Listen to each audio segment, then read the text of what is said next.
बिस्मिल्लाहिर्रहमानिर्रहीम। अस्सलाम वालेकुम बच्चों, आज हम स्टेशनरी वेव्स के बारे में बात करेंगे। स्टेशनरी वेव्स के बारे में पहली बात ये याद रखनी है कि stationary waves are also called standing waves, यानी इनको हम स्टैंडिंग वेव्स भी कहते हैं। इनको स्टैंडिंग वेव्स इसलिए कहते हैं कि वेव्स की वो स्पेशल टाइप है which can not transfer energy. बहुत इंपॉर्टेंट बात मैंने की है कि स्टैंडिंग वेव्स की वो स्पेशल टाइप्स हैं which can not transfer energy. अगर डिफरेंट वेव्स के नाम लिखे हुए हो ना और आपसे पूछें इनमें से कौन सी ऐसी वेव्स हैं जो एनर्जी ट्रांसफ़र नहीं करती, तो आप लोगों ने याद रखना है कि जो स्टेशनरी वेव्स हैं या जिनका दूसरा नाम स्टैंडिंग वेव्स है, इनके बारे में हम ये कहते हैं कि ये एनर्जी ट्रांसफ़र नहीं करती। बच्चों, हम ये देखते हैं कि जो स्टेशनरी वेव्स हैं वो प्रोड्यूस कैसे होती हैं। वैसे तो इसको प्रोड्यूस करने के डिफरेंट मेथड्स हैं। मैं एक बेसिक सी डायग्राम से आपको समझाता हूँ। सपोज़ करें आपके पास एक रोप है या स्ट्रिंग जिसे आप कह सकते हैं, उसको आप लोगों ने दोनों एंड से रिजिड सपोर्ट के साथ अटैच किया हुआ है। ये रोप है, इसको दोनों एंड से रिजिड सपोर्ट के साथ आप लोगों ने अटैच किया हुआ है। अब वो कहते हैं कि अगर इस रोप को मैं सेंटर से प्लग करूं, यानी इस रोप को यूं सेंटर से मैं ऊपर प्लग करूं, तो इस रोप की न्यू पोजीशन कुछ यूँ हो जाएगी ना। यानी रोप को मैंने यूं सेंटर से ऊपर प्लग किया और इसकी पोजीशन कुछ यूँ होगी। अब जैसे इस रोप को मैं यहाँ पर जाकर फ्री करूँगा तो इस रोप में 2 ट्रांसवर्स वेव्स जनरेट होंगी। यानी इस तरफ जो एरो जा रहा है ये भी शो कर रहा है ट्रांसवर्स वेव्स को, और इस तरफ जो एरो है वो भी शो कर रहा है ट्रांसवर्स वेव्स को। तो मैं कह सकता हूँ जब मैंने इसको सेंटर से रोप को प्लग किया है, अब ये रोप इस जगह पर चली गई, यूँ सोचो ना।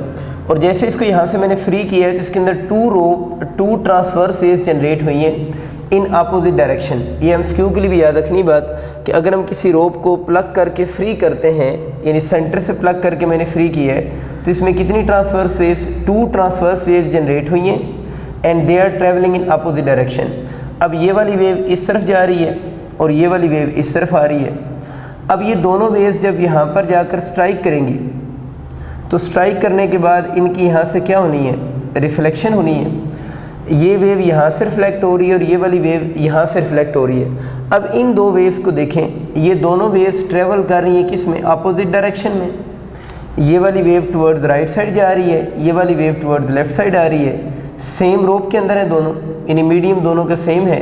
तो जब दोनों अपोजिट डायरेक्शन में ट्रेवल करती हुई आपस में सुपर इम्पोज करेंगी, सुपर इम्पोज मीन जब ये आपस में कंबाइन होंगी तो जो रिजल्टेंट वेव बनेगी then that wave is named as standing waves भी उसे कह सकते हैं या उसे हम स्टेशनरी वेव्स भी कह सकते हैं। तो अगर मैं ये लिखना चाहूँ कि स्टेशनरी वेव्स बनने की कंडीशंस क्या हैं, तो इन्हीं दो वेव्स को देखकर आप कंडीशन लिख सकते हैं।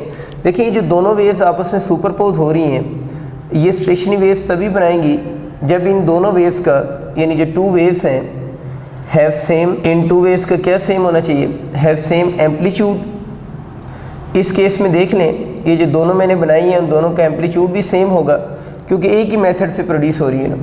हैव सेम एम्पलीट्यूड हो, उनकी सेम फ्रीक्वेंसी हो, यानी जो 2 वेव्स आपस में सुपर इम्पोज हो रही हैं उनका एम्पलीट्यूड भी सेम होना चाहिए और उनकी फ्रीक्वेंसी भी सेम होनी चाहिए। इसके बाद नेक्स्ट कंडीशन ये है they must travel in opposite direction, और लास्ट कंडीशन ये होनी चाहिए superimpose with each other. ये बच्चे चंद बातें मैंने लिखी हैं। These are the necessary conditions for the formation of stationary waves. कि स्टेशनरी वेव्स कब बनेंगी, जब 2 वेव्स हों जिनकी एम्पलीट्यूड और फ्रिक्वेंसी सेम हो, वो ट्रेवल कर रही हों अपोजिट डायरेक्शन में और उसके बाद आपस में सुपर इम्पोज कर जाएं, तो जो रिजल्टेंट वेव बनेगी then that wave is named as standing waves, या उसको हम क्या बोलते हैं, स्टेशनरी वेव्स कहते हैं। तो ये आप लोगों ने एमसीक्यू के लिए इसकी कंडीशन याद रखनी है। These are basic condition for the formation of stationary waves. अब जो बच्चे स्टेशनरी वेव्स होती हैं उनके अगर हम पॉइंट्स की बात करें तो जो नॉर्मल वेव्स होती हैं ना, उनके अंदर हम पढ़ते हैं कि उनके अंदर जिस तरह ट्रांसवर्स वेव्स होती हैं, जो नॉर्मल ट्रांसवर्स वेव्स हैं उनके अंदर क्रस्ट भी बनते हैं और उनके अंदर ट्रफ भी होते हैं। जो लॉन्गिट्यूडनल वेव्स होती हैं उनके अंदर कंप्रेशन और रेफ्रैक्शन होते हैं। इसी तरह स्टेशनरी वेव्स के अंदर जो हैं वो नोड्स और एंटी नोड्स बनते हैं। तो उसको मैं एक डायग्राम से ड्रॉ करता हूँ। ये बच्चों मैंने आपके लिए इसकी एक डायग्राम ड्रॉ की है। इसके अंदर ये जो आपको लूप्स नज़र आ रही हैं ना, ये बेसिकली इस चीज़ को हम लूप बोलते हैं ना। लूप मीन ये जो क्लोज पाथ नज़र आ रहे हैं, ठीक है, ये स्टेशनरी वेव्स की फॉर्मेशन के बाद बने, यानी जब दो वेव्स ने कंबाइन किए हैं तो इस तरह के लूप्स बने हैं, ठीक है, ये लूप बोल रहे हैं इस क्लोज पाथ को। अब इस लूप के ऊपर आपको कुछ ये वाले पॉइंट्स नज़र आ रहे हैं, इन पॉइंट्स का जो एम्पलीट्यूड है या डिस्प्लेसमेंट फ्रॉम मीन पोजीशन क्या है, ज़ीरो है। ऐसे पॉइंट्स को हम किसका नाम दे रहे हैं, नोड्स का नाम दे रहे हैं। यानी इन स्टेशनरी वेव्स के ये वाले जो पॉइंट्स हैं, जिन पॉइंट्स का डिस्प्लेसमेंट फ्रॉम मीन पोजीशन कह लें या आप कह सकते हैं आर एम्पलीट्यूड, वो किसके इक्वल होता है, ज़ीरो होता है। तो हम कहते हैं नोड्स स्टेशनरी वेव्स के वो पॉइंट्स होते हैं जिनका डिस्प्लेसमेंट फ्रॉम मीन पोजीशन ये है, जिसे हम एम्पलीट्यूड भी कह सकते हैं, दोनों में कोई भी वर्ड यूज़ कर सकता है। तो पूछ सकता है displacement from mean position nodes का कितना होगा या नोड्स का एम्पलीट्यूड क्या होगा, तो आप लोगों ने याद रखना है वो ज़ीरो होगा। स्टेशनरी वेव्स में जो नोड्स के पॉइंट्स होते हैं उनको स्टेशनरी पॉइंट्स भी कहते हैं। तो अगर आपका कभी एमसीक्यू आता है ना कि जो स्टेशनरी वेव्स हैं उनमें स्टेशनरी पॉइंट्स कौन से होते हैं, तो जो नोड्स होते हैं उनको स्टेशनरी पॉइंट्स कहते हैं। स्टेशनरी का मतलब होगा कि ये वाले पॉइंट्स अपनी पोजीशन से मूव नहीं करते। अब ये वाले पॉइंट्स अगर स्टेशनरी हैं यानी फिक्स हैं, इनके अंदर मोशन ही नहीं हो रही, यही वजह हम ये कहते हैं कि ये वाली वेव्स जो होती हैं, these waves can not transfer energy, कि ये वाली वेव्स इसलिए एनर्जी ट्रांसफ़र नहीं करती कि इसके हर लूप के एंड पे दो स्टैटिक पॉइंट्स होते हैं या स्टेशनरी पॉइंट्स होते हैं, जिनकी वजह से ये वाली जो वेव्स हैं वो एनर्जी ट्रांसफ़र नहीं करती। अब ये बात रहेगी कि नोड्स बनते कहाँ पर है, तो वो हमें नज़र आ रहा है कि नोड्स हैं वो बेसिकली बनेंगे किस पोजीशन पे, मीन पोजीशन पर होंगे ना, क्योंकि ये जो लाइन है इसका मीन पोजीशन कहते हैं। फिर एमसीक्यू आ होता है कि नोड्स के ऊपर स्ट्रेन क्या होगी ना, तो आप लोगों ने याद रखना है जो नोड्स ऐसे पॉइंट्स होते हैं जिनके ऊपर जो स्ट्रेन की वैल्यू होगी वो मिनिमम होगी। यही चंद पॉइंट्स आपके आ सकते हैं कि नोड्स कौन से पॉइंट्स हैं जिनका एम्पलीट्यूड ज़ीरो होगा, इनको स्टेशनरी पॉइंट्स भी कहते हैं। नोड्स की फॉर्मेशन कहाँ पर होती है, nodes form at mean position, और इनकी जो स्ट्रेन होगी वो मिनिमम होगी इन पॉइंट्स पे। दूसरे इसके जो पॉइंट्स होते हैं उनको बच्चे हम नाम देते हैं एंटी नोड्स का। एंटी नोड्स को अगर हम डायग्राम में शो करें तो कुछ यूँ शो होंगे, ये जो पॉइंट्स हैं ना, ये वाले जो पॉइंट्स हैं, इन पॉइंट्स को हम एंटी नोड बोल रहे हैं। तो हम कह सकते हैं एंटी नोड स्टेशनरी वेव्स के वो पॉइंट्स होते हैं जिन पॉइंट्स का जो एम्पलीट्यूड होगा वो बच्चे क्या होना चाहिए, मैक्सिमम होगा। तो एंटी नोड स्टेशनरी वेव्स के वो पॉइंट्स हैं जिनका एम्पलीट्यूड मैक्सिमम होता है, और ये वाले पॉइंट्स स्टेशनरी पॉइंट्स नहीं होते, बल्कि ये वाले पॉइंट्स कौन से होंगे, मोबाइल पॉइंट्स होते हैं, मतलब ये मूव कर रहे होते हैं, ये स्टैटिक पॉइंट्स नहीं होते। और अगर इन पॉइंट्स की स्ट्रेन की बात करें तो हम ये कहते हैं कि जब स्टेशनरी वेव्स किसी रोप में प्रोड्यूस होती हैं तो जो एंटी नोड्स वाले पॉइंट्स होंगे उन एंटी नोड्स वाले पॉइंट पे स्ट्रेन क्या होगी, मैक्सिमम होगी। अब बच्चों देखना है कि इनमें वेवलेंथ्स को कैसे डिफाइन करेंगे, यानी टू नोड्स में या टू कंडक्टिव एंटी नोड में जो डिस्टेंस होगा उसको हम कैसे मेजर करेंगे। इसको हम एक डायग्राम से समझते हैं। अब देखें, ये मैं एक सिंपल वेव बनाता हूँ, ये मैंने एक ट्रांसवर्स फेज बना दी है। हमें पता है कि इस ट्रांसवर्स फेज में कंप्लीट वेव बनी है ना, तो यहाँ से यहाँ तक डिस्टेंस लैम्डा होगा। ये ट्रांसवर्स फेज है जिससे आप फेमिलियर हैं, तो यहाँ से यहाँ तक उसका डिस्टेंस लैम्डा है। अब अगर मैं इसको स्टेशनरी वेव्स में कन्वर्ट करता हूँ तो स्टेशनरी वेव में कुछ यूँ कन्वर्ट होगी, डिस्टेंस तो वही लैम्डा रहा ना। अब मुझे बताओ यहाँ से यहाँ तक कितना होगा, फिर लैम्डा बाई 2 नहीं होगा, तो ये नेक्स्ट वाला भी कितना होगा, लैम्डा बाई 2 होगा। या यहाँ दो पॉइंट से देख लें तो ये भी कितना होगा, लैम्डा बाई 2 ही होगा। तो यहाँ से आपको क्लियर हो गया कि ये जो टू कंडक्टिव नोड्स होते हैं, ये टू कंडक्टिव नोड्स आप समझ लेना, इनमें डिस्टेंस कितना होगा, लैम्डा बाई 2 होगा। अगर इनको हम एंटी नोड्स ले लेते हैं, ये हाफ बनता है ना, ये भी क्या होगा, लैम्डा बाई 2 ही होगा। तो इस बात को आप अपने पास लिख लें अब, कि अगर आपका कभी एमसीक्यू आ जाए ना डिस्टेंस का, कि डिस्टेंस इनमें बताएं, तो आपसे पूछे टू कंडक्टिव नोड्स में डिस्टेंस कितना होगा, तो याद रखना है टू कंडक्टिव नोड्स में डिस्टेंस कितना होगा, लैम्डा बाई 2 होगा। वो आपको क्लियर होगा नहीं, यहाँ से इस डायग्राम को माइंड में रखें तो आपको याद रह जाएगा। टू कंडक्टिव नोड्स में डिस्टेंस लैम्डा बाई 2 है, और टू कंडक्टिव एंटी नोड्स में अगर पूछेगा तो वो भी लैम्डा बाई 2 होगा।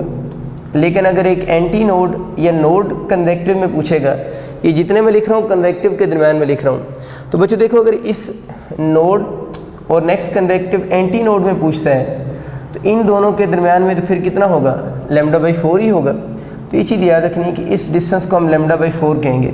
तो यहाँ पर मैं शो कर देता हूँ, टू कंडक्टिव एंटी नोड में लैम्डा बाई 2, कंडक्टिव नोड में भी लैम्डा बाई 2, और कंडक्टिव जो हैं नोड और एंटी नोड में अगर पूछेगा तो λ/4 होगा। अब हम इसको एंगुलर फॉर्म में भी रिप्रेजेंट कर सकते हैं। एंगुलर फॉर्म में कैसे रिप्रेजेंट करेंगे? हमें पता है लैम्डा को हम रिप्लेस कर सकते हैं किससे? 2π रेडियन से। यानी लैम्डा जो होता है उसको अगर हम 2π रेडियन से रिप्लेस कर सकते हैं तो ये क्या लिखा हुआ है? लैम्डा लिखा हुआ है ना, इसको मैं लिख सकता हूँ 2π रेडियन बाई 2 से कैंसिल हो जाएगा, तो ये किसके इक्वल हो जाएगा? Pi radian. तो अगर कभी इनमें आपसे रेडियन की फॉर्म में डिस्टेंस पूछे ना, तो 2 कंडक्टिव नोड्स में रेडियन की फॉर्म में अगर डिस्प्लेसमेंट पूछता है तो वो बच्चों आप लोगों ने याद रखना है कितने रेडियन होगा? पाई रेडियन होगा। इसी तरह ये भी λ/2 है तो ये भी कितने रेडियन बनेगा? Pi radian. ये λ/4 है तो उसको हाफ करना पड़ेगा ना, तो इन दोनों के दरमियान में जो डिस्प्लेसमेंट बनेगा एंगुलर वो π/2 रेडियन होगा। तो ज़्यादातर तो क्वेश्चन लैम्डा की फॉर्म में ही आते हैं, लेकिन अगर कभी क्वेश्चन बच्चों एमसीक्यू में पाई की फॉर्म में आ जाए यानी एंगुलर डिस्प्लेसमेंट की फॉर्म में आ जाए तो वो भी याद रखना है कि λ/2 है तो इसको हम पाई रेडियन लिखेंगे, और ये λ/4 है तो इसको आप लोगों ने π/2 रेडियन की फॉर्म में शो करना है। अब बच्चों इस पर फर्दर थोड़ी डिटेल बात करते हैं। मैंने इसी बात को समझाने के लिए एक सिंगल लूप ड्रॉ कर दी है। आप एक से ज़्यादा लूप बना लें, सिंगल लूप बना लें, लूप किस पे डिपेंड करते हैं? लूप्स ज़्यादा कम होंगे, लूप्स कम कब होंगे, वो भी हम बाद में बात करते हैं। अभी हम कुछ बेसिक पैरामीटर पे पहले बात कर लें। देखें, जब स्टेशनरी वेव्स की फार्मेशन हो रही है उसके अंदर हमें पता है कि ये पॉइंट नोड है, ये पॉइंट भी नोड है, और ये जो एक्सट्रीम पोजीशन वाले पॉइंट्स हैं ये एंटी नोड्स के पॉइंट्स हैं।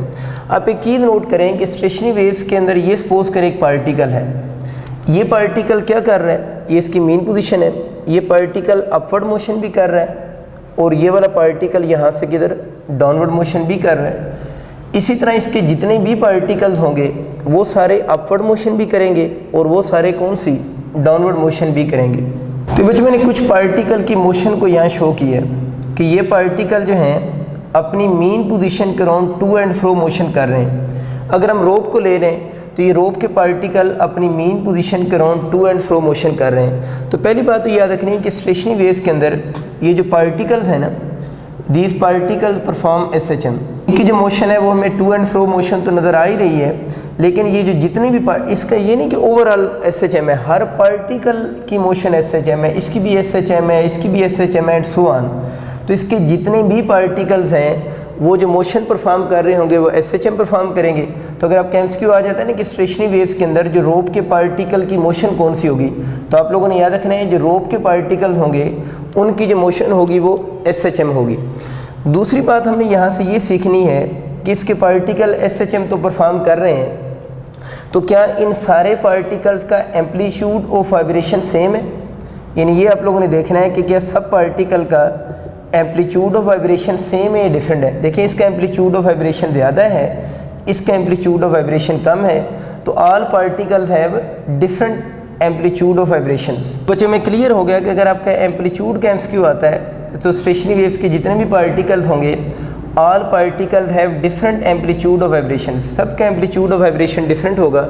वो डायग्राम से आपको नज़र आ रहा है। एक और चीज़ की बच्चे बात करते हैं, हम लोगों ने पढ़ा हुआ है एनर्जी का डायरेक्ट रिलेशन होता है स्केयर ऑफ एम्पलीट्यूड के साथ। अब अगर इन सारे पार्टिकल्स का एम्पलीट्यूड ऑफ वाइब्रेशन डिफरेंट है, वो आपको नज़र भी आ रहा है, तो इन सारे पार्टिकल्स की एनर्जी भी डिफरेंट होगी। बहुत इंपॉर्टेंट बात।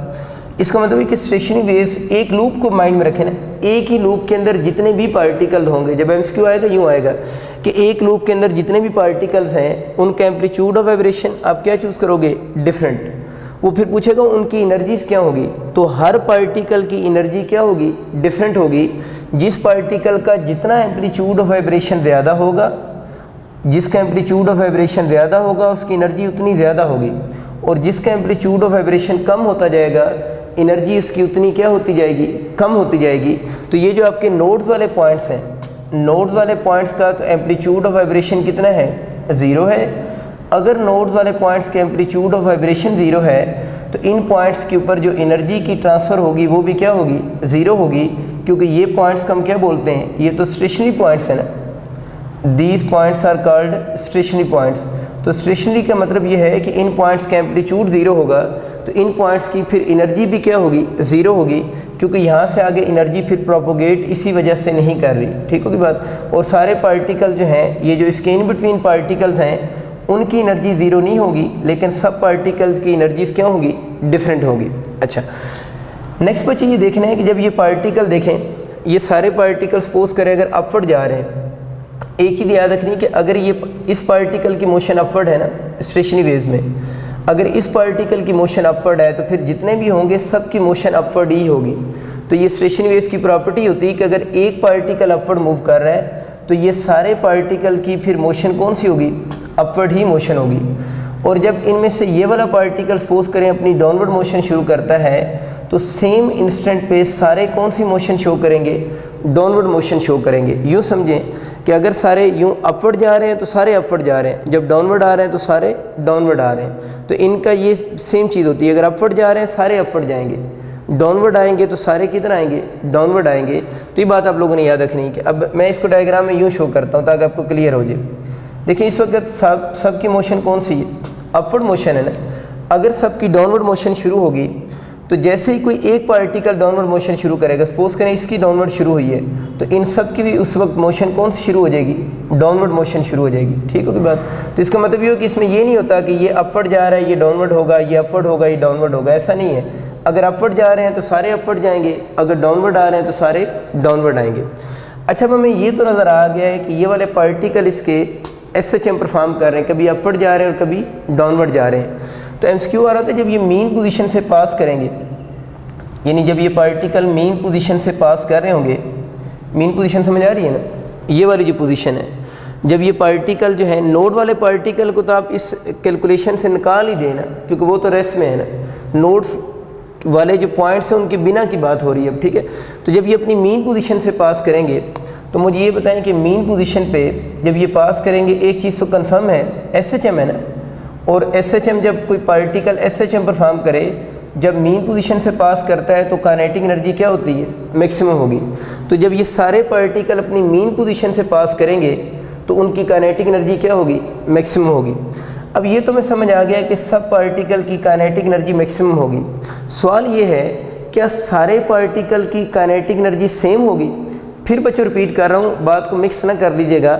हर पार्टिकल इंडिविजुअल SHM परफॉर्म कर रहा है। ठीक है, मैंने पहले ओवरऑल बात की कि अगर आपसे पूछे कि अगर एक वेव के पार्टिकल जो स्टेशनरी वेव्स बना रहे हैं जब वो मीन पोजीशन से पास करेंगे तो हम बोलेंगे उनकी काइनेटिक एनर्जी मैक्सिमम होगी, ओवरऑल काइनेटिक एनर्जी मैक्सिमम होगी। अब बात मैं ये कर रहा हूँ कि क्या इस पार्टिकल की काइनेटिक एनर्जी इसके साथ सेम होगी, तो इस पार्टिकल की इसके साथ काइनेटिक एनर्जी सेम नहीं होगी क्योंकि जिसका एम्पलीट्यूड जितना ज़्यादा होगा उसकी काइनेटिक एनर्जी उतनी क्या होगी, ज़्यादा होगी, और जिसका एम्पलीट्यूड जितना कम होगा उसकी काइनेटिक एनर्जी उतनी कम होगी। शायद आपको याद हो आप लोगों ने SHM के टॉपिक में मैक्सिमम काइनेटिक एनर्जी का फार्मूला भी पढ़ा था 1/2 kx0 तो काइनेटिक एनर्जी का एम्पलीट्यूड के साथ डायरेक्ट रिलेशन था ना, x0 एम्पलीट्यूड था ना। जिस वैसे तो ये फार्मूला स्प्रिंग के लिए था लेकिन सब के ऊपर हम अप्लाई कर सकते हैं, बस k को रिप्लेस करना होता है ना जब कोई और सिस्टम यूज़ होता है। तो काइनेटिक एनर्जी का एम्पलीट्यूड से डायरेक्ट रिलेशन है। जब एम्पलीट्यूड ज़्यादा होगा जिस पार्टिकल का तो उस पार्टिकल की काइनेटिक एनर्जी भी क्या होगी, ज़्यादा होगी। तो मैं यहाँ पर कह सकता हूँ कि all particles have different kinetic energies, यानी इस पार्टिकल की इस पार्टिकल के साथ काइनेटिक एनर्जी मैच नहीं करेगी। तो मैंने लिख दिया कि all particles have different kinetic energies, लेकिन जो भी पार्टिकल जब अपनी मीन पोजीशन से गुजरेगा तो अपनी उस पूरी मोशन की उसकी काइनेटिक एनर्जी क्या होगी, मैक्सिमम होगी। दूसरी बच्चों बात ये सोचने वाली है क्या ये सारे पार्टिकल अपनी मीन पोजीशन से एक ही वक्त में गुजरते हैं। तो मैंने क्या बताया था कि अगर ये पार्टिकल अपवर्ड जा रहा है तो ये सारे किधर जा रहे हैं, अपवर्ड। अगर ये डाउनवर्ड आ रहा है तो सारे किधर आ रहे हैं, डाउनवर्ड। तो इसका मतलब है कि all the particle pass through the mean position at same instant. इस बात को लिख लेते हैं। मैंने बच्चों लिखा है all particle cross the mean position at same instant. सारे पार्टिकल सेम इंस्टेंट पे क्रॉस करेंगे। मुझे जल्दी से बताओ विद सेम वेलोसिटीज और डिफरेंट वेलोसिटीज।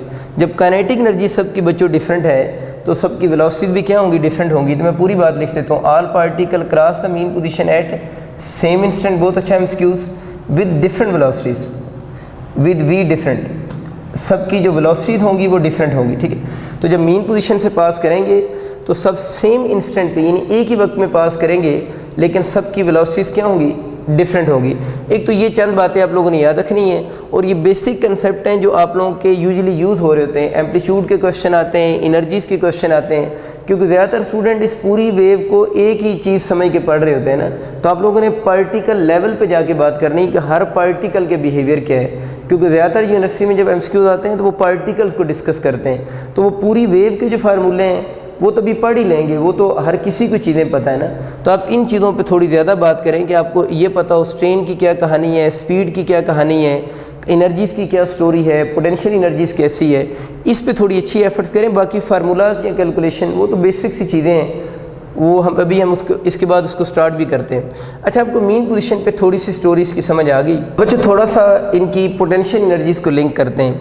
अभी मैंने आपको पहले बताया था कि जो स्टेशनरी वेव्स होती हैं इनको स्टैंडिंग वेव्स इसलिए कहते हैं कि these waves can not transfer energy. जब ये एनर्जी ट्रांसफ़र नहीं करती तो इनकी एनर्जी तो कांस्टेंट होती है, एनर्जी जब ट्रांसफ़र ही नहीं हो रही तो एनर्जी कांस्टेंट रहेगी। लेकिन इन वेव्स के अंदर जो काइनेटिक एनर्जी है ना, वो किस में कन्वर्ट हो रही होती है, पोटेंशियल में, और जो पोटेंशियल है वो किस में कन्वर्ट हो रही होती है, काइनेटिक में। ये बात याद रखनी है कि इन स्टेशनरी या standing waves total energy remains constant but kinetic energy is converted into potential and potential energy is converted into kinetic. और याद ये बातें रखनी है कि जब ये पार्टिकल, कोई भी पार्टिकल अपनी एक्सट्रीम पोजीशन पर होगा, देखिए हर पार्टिकल की अपनी एक्सट्रीम पोजीशन होगी ना, हर पार्टिकल की एक्सट्रीम पोजीशन डिफरेंट होगी क्योंकि सबका एम्पलीट्यूड ऑफ वाइब्रेशन डिफरेंट है। तो जब ये पार्टिकल एक्सट्रीम पोजीशन पर होंगे, इस पार्टिकल को सोच लें, इसको सोच लें, इसको सोच लें, जब ये पार्टिकल एक्सट्रीम पोजीशन पे होंगे तो उस वक्त बच्चों आप लोगों ने याद रखना है इनकी पोटेंशियल एनर्जी क्या होगी, मैक्सिमम होगी। और जब ये पार्टिकल कहाँ से गुजरे होंगे, अपनी मीन पोजीशन से गुजर रहे होंगे, उस वक्त अभी हम लोगों ने पढ़ा है इन पार्टिकल की काइनेटिक एनर्जी क्या होगी, मैक्सिमम होगी। तो ओवरऑल बात याद रखनी है कि जब ये पार्टिकल, स्टेशनरी वेव्स के पार्टिकल जब एक्सट्रीम पोजीशन पर होंगे तो एक्सट्रीम पोजीशन पे उनकी क्या मैक्सिमम है, पोटेंशियल मैक्सिमम है। जिस तरह एसएचएम में होता है, जब कोई बॉडी एसएचएम परफॉर्म करता है तो एक्सट्रीम पोजीशन पे potential maximum, kinetic zero. Extreme position पे होता है ना, पोटेंशियल मैक्सिमम होती है और हम काइनेटिक को ज़ीरो बोलते हैं। और जब वो मीन पोजीशन से पास कर रहा होता है उस वक्त अगर काइनेटिक मैक्सिमम है तो फिर पोटेंशियल फिर बच्चों क्या होगी, ज़ीरो होगी। तो मैं कह सकता हूँ ना, जब ये मोशन हो रही होगी एक्सट्रीम टुवर्ड्स मीन, तो वही बात अभी की है कि एक्सट्रीम से मीन तक आते हुए पोटेंशियल काइनेटिक और काइनेटिक पोटेंशियल में कन्वर्ट होती रहेगी। बट इस पूरे सिस्टम की अगर हम ओवरऑल एनर्जी की बात करें तो ओवरऑल एनर्जी पूरे सिस्टम की कांस्टेंट रहेगी। जिस तरह अभी बात की है, जब ये सारे पार्टिकल अपनी मीन पोजीशन को क्रॉस कर रहे होंगे, सेम इंस्टेंट पे क्रॉस करेंगे, वो लिख सी है, लेकिन सबकी वेलोसिटी डिफरेंट होगी तो सबकी काइनेटिक एनर्जी भी क्या होगी, डिफरेंट होगी। लेकिन उनके अपने पूरे मोड के दौरान मीन पोजीशन पे काइनेटिक एनर्जी भी मैक्सिमम होगी और स्पीड भी सबकी मैक्सिमम होगी। इसी तरह जब वो एक्सट्रीम पोजीशन पे पहुंचेंगे तो सबकी पोटेंशियल एनर्जी मैक्सिमम तो होगी, लेकिन क्या सबकी पोटेंशियल एनर्जी सेम होगी? जिस तरह काइनेटिक एनर्जी के फार्मूले में एम्पलीट्यूड का स्केयर आता है, इसी तरह मैक्सिमम पोटेंशियल एनर्जी का फार्मूला भी हाफ के एक्स नॉट स्केयर होता है ना।